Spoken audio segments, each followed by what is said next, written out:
हाय everyone, welcome back. So आज एक small cap health care company का डिस्कशन करेंगे जो हॉस्पिटल्स ओन नहीं करती, but without them hospitals run नहीं कर सकते।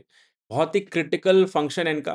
ये किडनी डायलिसिस में वर्क करते हैं एंड इनका लास्ट ईयर का ग्रोथ 30% प्लस था। नॉट जस्ट इन इंडिया, ये ग्लोबली काम कर रहे हैं। The name of the company is नेफ्रोकेयर।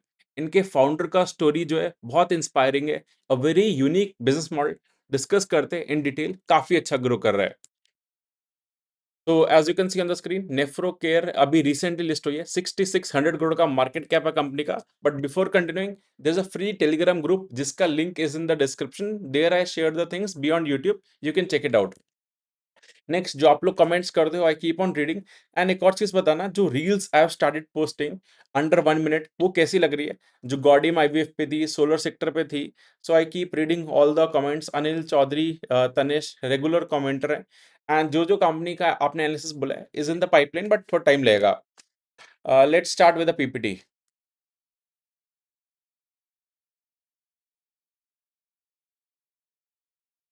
सो जो नेफ्रो प्लस है, ये किडनी डायलिसिस में, बट किडनी डायलिसिस जो है उसका डिमांड क्यों बढ़ रहा है? बिकॉज डायबिटिक पेशेंट बढ़ रहे हैं, हाइपरटेंशन बढ़ रहा है, that is high BP and diabetic. ये जितने ज्यादा बढ़ेंगे, it's directly link to dialysis. I will tell you why. So जो डायबिटिक का जो डिमांड है 14%, I would say market share और इंडस्ट्री 14% से ग्रो कर रहा है। बिकॉज लोगों के हैबिट्स खराब नहीं है, स्लीपिंग साइकिल खराब है, एंड बहुत सारे हमारे अब तो पूरा रूटीन खराब हो चुका है। तो डायबिटिक बढ़ रहा है, हाइपरटेंशन बढ़ रहा है, एंड इससे क्या होता है? CKD, that is chronic kidney disease, ये बढ़ रहा है, which leads to kidney failure. And जब किडनी फेलियर होता है, पेशेंट के पास दो चॉइस रहती हैं, या तो वो डायलिसिस कराए या ट्रांसप्लांट कराए। ट्रांसप्लांट बहुत रेयर होता है बिकॉज ऑर्गन की शॉर्टेज है एंड कॉम्प्लिकेटेड रहता है, डोनर आपको मिलेगा नहीं। तो दो ऑप्शंस रहते हैं। 1 in 10 ग्लोबली लोग सीकेडी से प्रोन है, उनको क्रॉनिक किडनी डिसीज हो रखा है। एंड 1 in 6 को हाई बीपी हो रखा है। So if you are having diabetic और हाई बीपी, अपना ध्यान रखो, बिकॉज बहुत सीरियस होते हैं, सारी प्रॉब्लम्स यहीं से लिंक होती हैं। अब आता है dialysis is a recurring business, and यहाँ पे चॉइस नहीं होता पेशेंट के पास। इसको 3 times a week is mandatory, and एक सेशन 4.5 घंटे का होता है। सो रफली 15 घंटे एक डायलिसिस का पेशेंट क्लिनिक पे स्पेंड करता है, which is the maximum time rather than कोई भी ऐसा ट्रीटमेंट नहीं है। एंड पूरे लाइफ जब तक वो जी रहा है तब तक ही होता है। दैट्स वाई जो डायलिसिस का पेशेंट होता है, वो एक सेंटर या जहां से सर्विसेज ले रहा है वहीं से लेता है, बिकॉज उसको चेंज करना इजी नहीं होता। Customer stickiness is very high in this business, 95% की स्टिकीनेस होती है। देन 5 थिंग्स क्या है जो डिफरेंट है इस बिजनेस में? फर्स्ट इज, ये फिक्स कैपेसिटी का धंधा है। इन्होंने अगर लेट से 3 अपने बेड्स ऐड करे, तो उसमें ये लोग एक वीक में 3 बार ये डायलिसिस कर सकते हैं। इनके पास और ज़्यादा नहीं कर सकते। सो इट्स नॉट समथिंग कि एक बेड को ये बहुत ज़्यादा यूटिलाइज़ कर सकते हैं, उसकी कैपेसिटी लिमिटेड है। तो इनको ज़्यादा बेड्स डाल के ग्रो करना पड़ेगा, दैट इज़ थोड़ा-सा कैपेक्स हेवी हो जाता है, क्योंकि बेड की कॉस्टिंग, ये नॉर्मल बेड नहीं होता, बहुत पूरा मशीन्स आता है, वो इंफ्रा आता है, वो काफ़ी कॉस्टली होता है। देन इधर मैक्सिमम कैपेसिटी यूटिलाइजेशन 85% के अराउंड रहता है, उससे ज़्यादा पे ढंग से वर्क नहीं करता, क्योंकि इनको थोड़ी-सी फ्री कैपेसिटी चाहिए होता है, कोई इमरजेंसी केस आ जाए। एंड इनके जो 3 टाइम ड्यूरिंग द डे होता है, मॉर्निंग, इवनिंग या लेट नाइट, और you can say morning, afternoon या इवनिंग वाला। सो दो लोग प्रेफ़र करते हैं morning and afternoon, so evening वाला सेशन इनका खाली जाता है। ये इन्होंने कॉन कॉल में हाइलाइट करा था। सो इसका कैपेसिटी 85% तक रहता है। एंड ये थोड़ा कॉस्टली ट्रीटमेंट है। इंडिया में तो ₹2.5 लाख पर साल का कॉस्ट है, एंड रफली एक सेशन का 2200 से 2300 लोग चार्ज करते हैं। इंडिया में बहुत ही सस्ता है, वर्ल्ड वाइड ये 10x, दैट मीन्स 22,000 रुपए का एक सेशन है। एंड ये एक्सपेंसिव है इंडिया के पर कैपिटा के अकॉर्डिंग। तो ये एक्सपेंस जो है, गवर्नमेंट फंड करती है, कोई ऑर्गेनाइजेशन फंड कर रहा है, उस हिसाब से ये स्किल कर पाता है। Because at an individual level इसको मतलब इसको फंड करना बहुत डिफिकल्ट रहता है। इंडिया में तो वैसे भी affordability has always been an issue, and insurance company कई बार कवर नहीं करती, तो इसलिए गवर्नमेंट डिपेंडेंसी बहुत हाई है। और इंश्योरेंस भी अब कवर करना स्टार्ट कर रहे हैं, बट थोड़ा सा डिफिकल्ट रहता है। मेजरली ये भी गवर्नमेंट डिपेंडेंट ज्यादा रहता है।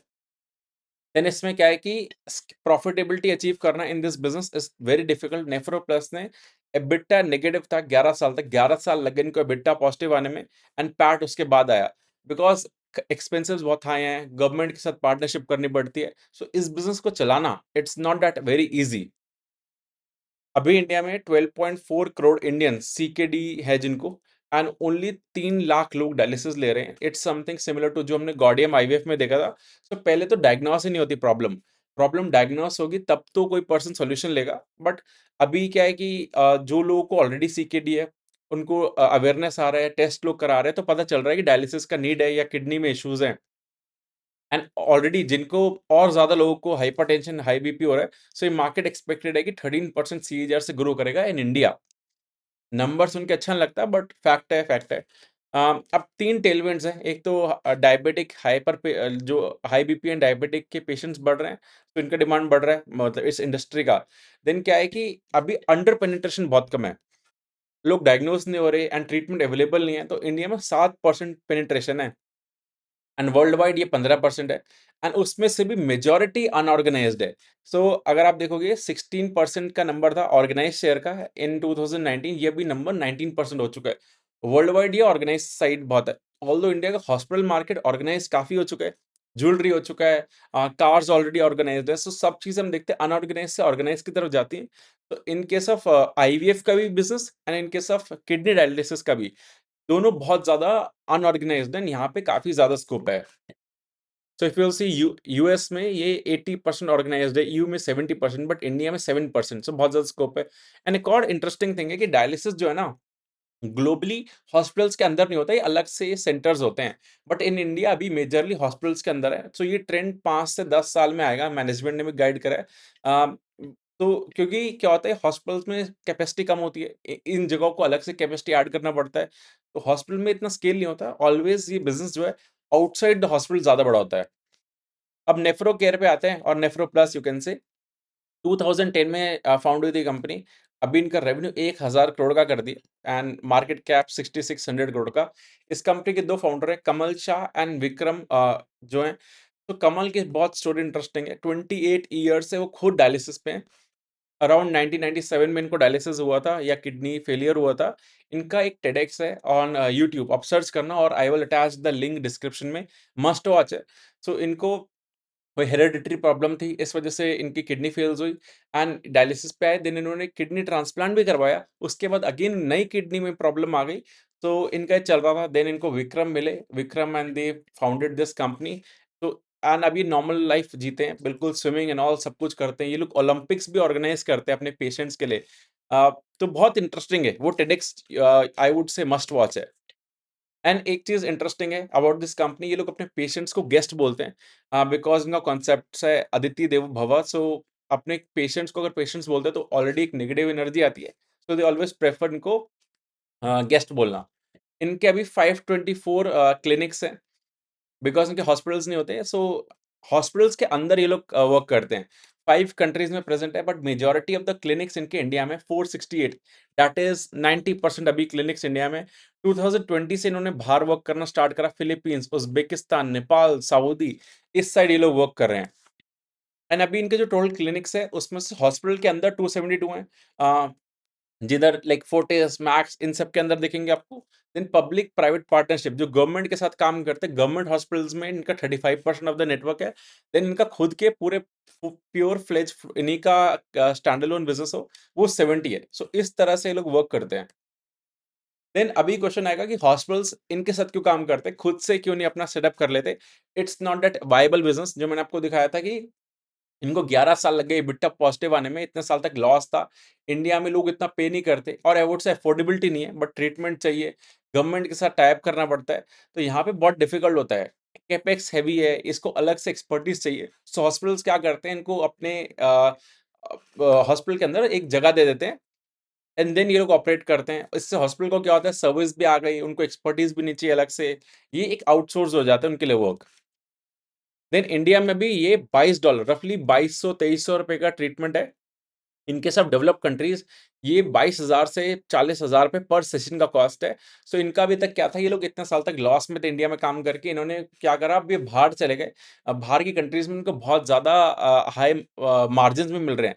इन्होंने इतनी इंडिया में जो इतने साल काम करा है, उस वजह से इनका क्या हुआ कि मॉडल बहुत वो हो गया, ऑप्टिमाइज हो गया, इतने थिन कॉस्ट पे काम करके कि इनको अब ज्यादा बहुत ज्यादा बेनिफिट हो रहा है जब ये लोग बाहर वर्क कर रहे हैं। 10 इयर्स इनको एबिटा पॉजिटिव में लग गए, 13 इयर्स पैट में। दिस इज द मोट, दैट्स द मोट कि इतना ईजी नहीं है इस धंधे को चलाना, बिकॉज में आपको बहुत बड़ा स्किल चाहिए ताकि अपनी कॉस्ट कम कर पाओ, एंड वो अब इन्होंने अचीव कर लिया। इनका जो इंटरनेशनल रेवेन्यू है 12% से 42% हो चुके हैं इन 3 इयर्स, तभी इनका मेजर प्रॉफिटेबिलिटी मार्जिन एक्सपेंशन सारा हो रहा है। एंड अभी ये लोग फोकस भी ज्यादा इंटरनेशनल मार्केट पे कर रहे हैं क्योंकि इंडिया में इनका कुछ ज्यादा प्रॉफिटेबिलिटी मार्जिन हाई नहीं है। And if you look at इनका लास्ट 3 साल का CAGR 31% है। EBITDA margin adjusted I am saying you because इन्होंने ईसॉप कॉस्ट हटा के, वन टाइम लॉस हटा के, वो सब हटा के adjusted EBITDA they are showing. इस बिजनेस में डेप्रिसिएशन बहुत ज्यादा होता है, सो आपको पी नहीं देखना, ईवी टू एबिटा देखना होता है। ये हम बहुत बार डिस्कस कर चुके हैं। देन अब इनके मार्जिन देखोगे 11% से 23.8%, ये एडजस्टेड एबिटा वाले मार्जिन है, नॉट आपको जो स्क्रीनर पे दिखेंगे। इस बिजनेस मॉडल में क्या होता है, एक सेशन का कितना कॉस्ट है वो अगर बढ़ेगा तो इनका वैल्यू बढ़ेगा। एंड इन इस बिजनेस में दो चीजें, ज्यादा बेड्स डालोगे एंड ऑक्यूपाई ज्यादा होंगे, देन एक जो ट्रीटमेंट के कॉस्ट से आप कितना ज्यादा चार्ज कर रहे हो। तो इनका लास्ट 10 साल में 10%, 10.7% का CAGR है, जो पर सेशन का कॉस्ट है। अब क्या होता है, ये पर सेशन कॉस्ट ना इतना इजीली बढ़ता नहीं है। लास्ट 10 साल में इंडिया में, और आई वुड से 11 ईयर्स में 35% बढ़ा है। गवर्नमेंट सडनली आके बढ़ाती है। देन फिलीपींस में 58% बढ़ा है लास्ट 10 साल में, और वो अभी हुआ है। तो इनका रेवेन्यू भी इसलिए अच्छा ग्रो करा है क्योंकि ये कॉस्ट बढ़े हैं। अब नेक्स्ट 5-10 साल तक एक्सपेक्टेड नहीं होता कि ऐसा कुछ इंक्रीज आएगा, तो गवर्नमेंट लिंक्ड होता है। तो इनका कैसे ये लोग कमा सकते हैं, बेसिकली ज्यादा ये लोग बेड्स ऐड करें एंड अपना इंटरनेशनल साइड वर्क करें। सो इनका जो आप पर ट्रीटमेंट का कॉस्ट देख रहे हो, इंडिया में कुछ ज्यादा नहीं बढ़ा। इट्स प्योरली इनका इसलिए ज्यादा दिख रहा है क्योंकि ये इंटरनेशनल साइड चले गए, तो वहां पे वैसे ही कॉस्ट हाई होता है। देन इनका भी क्या टारगेट है मैनेजमेंट का, 15 से 20% का रेवेन्यू ग्रोथ करेंगे। ईयरली गाइडेंस ये लोग देते नहीं है, उसमें ज्यादा बेड्स ऐड करेंगे, इंटरनेशनल साइड जाएंगे, बट प्राइस हाइक नहीं हो पाएगा क्योंकि as I explain you the reason. तो अभी कंपनी ट्रेड कर रही है 26 ईवी टू एबिटा पे। इसको ईवी टू एबिटा देखना है, पी वाइज देखोगे तो आपको 86 का पी बहुत ज्यादा लगेगा। ईवी टू एबिटा पे 26 का आ रहा है। एंड कंपनी अगर 15-20% ग्रो कर पाती है, यहाँ से री रेटिंग का स्कोप नहीं ईवी टू एबिटा में, बट स्टोरी अच्छी है, बहुत यूनिक मॉडल है, it's not that easy to replicate. And इसके फाउंडर्स का स्टोरी इंटरेस्टिंग है, so I would say it's a fair deal. कोई ज्यादा सस्ती भी नहीं, महंगी भी नहीं, बट कंपनी अच्छी है। So that's it in this video. Do let me know अगर आपके कोई questions है in the comment section. Thank you.